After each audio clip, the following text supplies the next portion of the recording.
About 30 minutes or so into this movie, I realized one of the actors that's playing one of the members of the band is actually Tim from Jurassic Park. What? I'm sorry, dude. There's just not another performance he could possibly ever have that would even come close to Tim. I mean, Tim in Jurassic Park. It's just electric.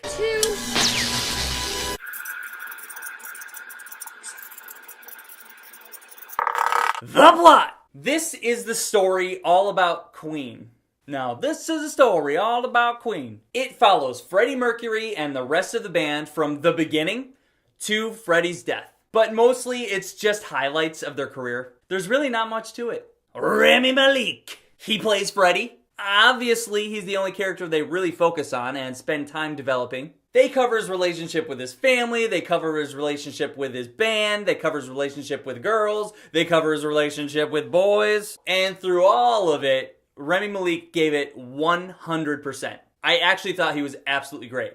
This movie did a good job at covering how lonely Freddie Mercury was when he wasn't making music or on stage, and I appreciated that. It gave his character depth. It was a good balance to how much of a total diva he was as well. And I totally bought his performance. He was probably the second best part of this movie. The other guys, they play the rest of the band. There's a guitarist, there's a drummer, the guy from Jurassic Park, Tim, he plays bass. And that's pretty much all they do. They make a lot of funny jokes.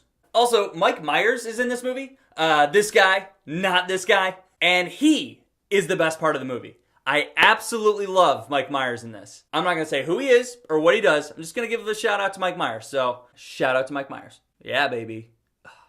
Overall, I actually had a very good time with this movie. It's not that good, but it's entertaining as fuck. The pacing is like a million miles an hour. They'll focus on like one period and they'll just jump years ahead. As an audience member, you're just like, wait. With pacing like that, it leads to poor character development. You just don't get to know anyone in the band. It's like they had an outline of this movie, and they hit all the right bullet points of this band's career, but in between those bullet points, they really rush it. I got a crazy idea. How about you take those bullet points, and you break them up into episodes for a Netflix series?